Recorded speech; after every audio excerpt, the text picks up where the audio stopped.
ಪ್ರೀತಿ, ನಿನಗೆ ನನ್ನ ಮೇಲೆ ಕೋಪನಾ? ಕೋಪ ಅಂತೇನೂ ಇಲ್ಲ ಅಕ್ಕ. ಅಲ್ಲಿ ನನ್ನ ಕೈ ಎತ್ತಿರಲಿಲ್ಲ ಅಂದಿದ್ರೆ ನೀನೇ ಕೈ ಮಾಡ್ತಿದ್ದೆ ಅಂತ ನನಗೆ ಗೊತ್ತೋದಿತಿ. ನಾನಾಗೆ ನನ್ನ ಕೈ ಮಾಡೋದು ಬಿಡು.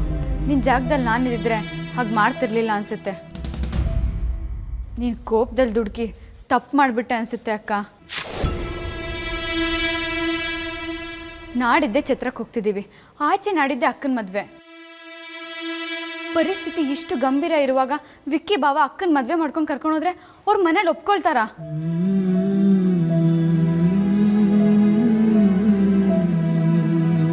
ಖಂಡಿತ ಇಲ್ಲ ಅಕ್ಕ. ನೀನು ಸುಹಾಸಿನಿ ಆಂಟಿ ಮೇಲೆ ಕೈ ಮಾಡಿದ್ಯಾ ಅಂತ ವೇದಾಂತ್ ಅವ್ರಿಗೆ ಗೊತ್ತಾದರೆ ಅವ್ರು ತುಂಬ ಕೋಪ ಮಾಡ್ಕೊಳ್ತಾರೆ. ಆದರೆ ನಾನು ಅದು ನಡ್ಕೊಂಡಿದ್ದಕ್ಕೆ ಕಾರಣ ಇತ್ತಲ್ವಾ ಅದಿತಿ? ಇತ್ತಕ್ಕ, ಸ್ವಲ್ಪ ತಾಳ್ಮೆ ತಗೊಳ್ಳೋದಕ್ಕೂ ಟೈಮ್ ಇತ್ತು. ಆದರೆ ನೀನು ಇನ್ನೊಂದು ರೀತಿಯಿಂದ ಯೋಚನೆ ಮಾಡಲೇ ಇಲ್ಲ. ನಾವು ಅಂದ್ಕೊಂಡಿರೋ ಮದುವೆಗೆ ವೇದಾಂತ್ ಅವ್ರ ಸಪೋರ್ಟ್ ತುಂಬ ಮುಖ್ಯ ಅಕ್ಕ.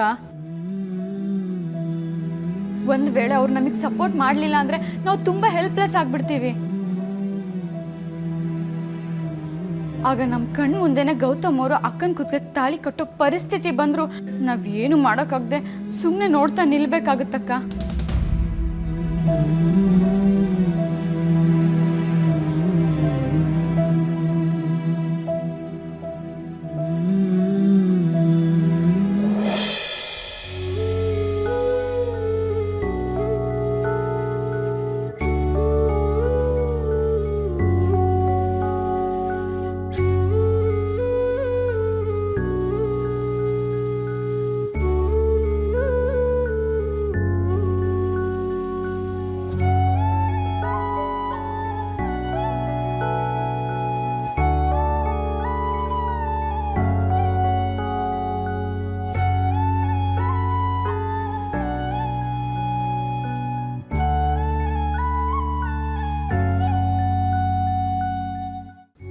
ನನಗೇನು ಹೇಳಬೇಕು ಅಂತಲೇ ಗೊತ್ತಾಗ್ತಿಲ್ಲ.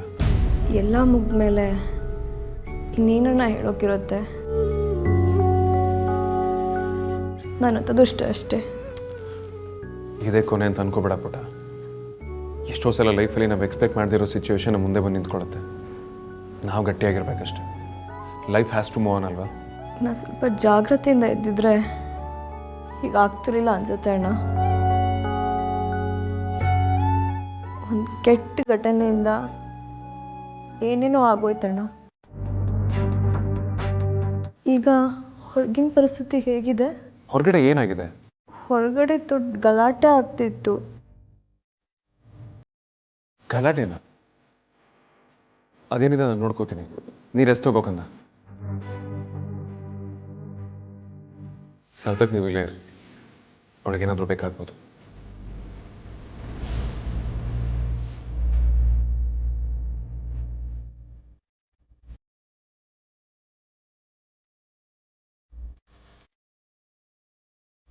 ಏನು ನಡೀತಿಲಿ? ಆದ್ಯ ಗಲಾಟೆ ಅಂತೆಲ್ಲ ಹೇಳ್ತಿದ್ದಾಳೆ, ಏನಾಯ್ತು? ಅದನ್ನ ಏನಂತ ಹೇಳಪ್ಪ. ಅದೇ ಬಜಾರಿ, ಅವಳ ಹೆಸರು ಅಮೂಲ್ಯ. ನಿಮ್ಮ ತಾಯಿ ಕೆನ್ನೆಗೆ ಪಟ ಪಟ ಹೊಡೆದ್ಬಿಡೋದ.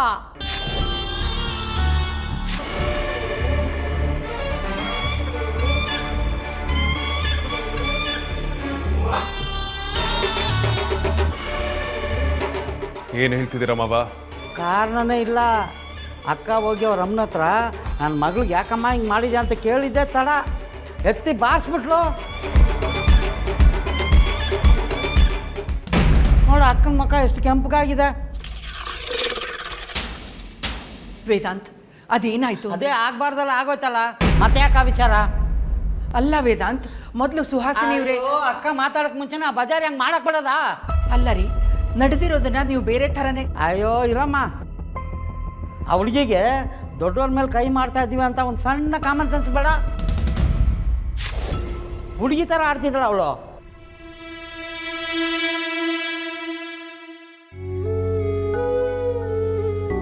I'm really sorry, ಅಮ್ಮ.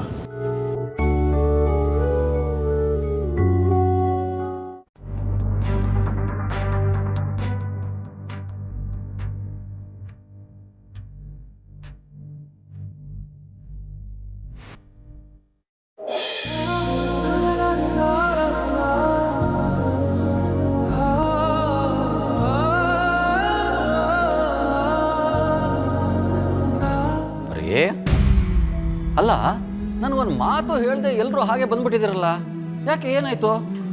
ಅಪ್ಪ ಅದು ನನಗೆ ಸಡನ್ನಾಗಿ ಹೊಟ್ಟೆ ನೋವು ಬಂದ್ಬಿಡ್ತು, ಹಾಗಾಗಿ ಮನೇಲಿ ರೆಸ್ಟ್ ತಗೊಳ್ಳೋಣ ಅಂತ ಬಂದ್ವಿ. ಇದೊಳ್ಳೆ ಕಥೆ ಆಯ್ತಲ್ಲ. ಹೊಟ್ಟೆ ನೋವು ಬಂದರೆ ಅಲ್ಲೇ ತೋರಿಸ್ಕೊಳ್ಳೋದಪ್ಪ, ಅದಕ್ಕೆ ಆಸ್ಪತ್ರೆಯಿಂದ ಮನೆಗೆ ಬರ್ತಾರಾ? ಅದು ಬರೀ ನೀನು ಒಳ್ಳೆ ಮಕ್ಕಳು. ನೀರು ತಗೊಳ್ಳಿಪ್ಪ. ಅಪ್ಪ ನಿಂತ್ಕೊಂಡು ಯಾರಾದ್ರೂ ನೀರು ಕುಡಿತಾರಾ? ಬನ್ನಿ. ಯಾಕೆಲ್ಲ ವಿಚಿತ್ರವಾಗಿ ಆಡ್ತಾ ಇದ್ದೀರಲ್ಲ? ಬರೀ ಏನಾಯ್ತು?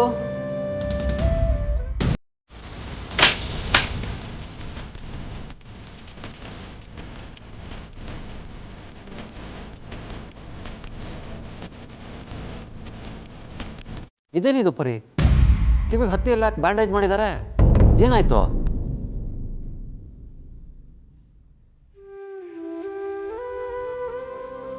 ಯಾಕೆ ಎಲ್ಲರೂ ಮಾತು ಬರ್ದೇ ಇರೋ ಥರ ಸೈಲೆಂಟಾಗಿ ನಿಂತ್ಕೊಂಡಿದ್ದೀರಾ? ಏನು ನಡೀತು ಅಂತ ಯಾರಾದರೂ ಹೇಳ್ಬಾರ್ದಾ?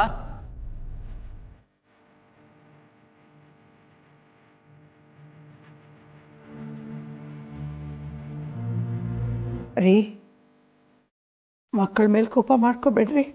ನನಗೆ ಕೋಪ ಮಾಡ್ಕೊಳ್ಳೋದಕ್ಕೆ ಇಷ್ಟ ಇಲ್ಲ. ಆವಾಗಲಿಂದ ಏನಾಯ್ತು ಅಂತ ಕೇಳ್ತಾ ಇದ್ದೀನಿ, ನೀವು ಯಾರೂ ಬಾಯ ಬಿಡ್ತಾ ಇಲ್ವಲ್ಲ? ಹೇಳ್ತೀನಿ.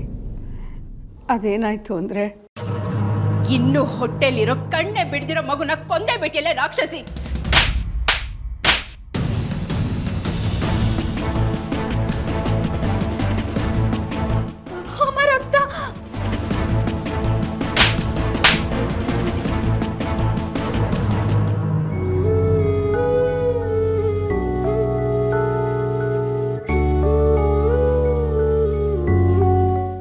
ನನಗೆ ಗೊತ್ತು ನಿಮ್ಮ ಮನ್ಸಿಗೆ ನೋವಾಗಿದೆ ಅಂತ. ದಯವಿಟ್ಟು ನೊಂದ್ಕೋಬೇಡ್ರಿ. ಇದರಲ್ಲಿ ನಮ್ಮ ಮಕ್ಕಳದ್ದು ಯಾವ ತಪ್ಪು ಇಲ್ಲ. ಮಕ್ಕಳಿಗೇನಾದರೂ ಆದಾಗ ನಾವು ಅವ್ರ ಜೊತೆಗೆ ನಿಂತ್ಕೋತೀವಲ್ಲ, ಹಾಗೇನೆ ಅಮ್ಮ ಕೋಪದಿಂದ ನಡ್ಕೊಂಡ್ಬಿಟ್ಲು ಅಷ್ಟೆ.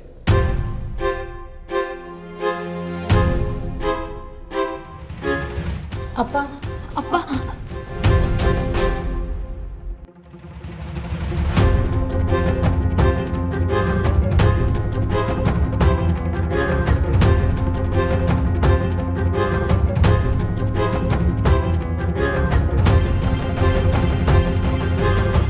ನಾನು ಕೋಪದಲ್ಲಿ ಕೈ ಮಾಡಿಬಿಟ್ಟೆಪ್ಪ, ತಪ್ಪಾಗೋಯ್ತು. ತುಡುಕ್ಬಿಟ್ಟೆ. ನೀವೊಂದು ಹೊಡೆದ್ರು ನಾನೇನು ಅಂದ್ಕೊಳ್ಳಲ್ಲಪ್ಪ.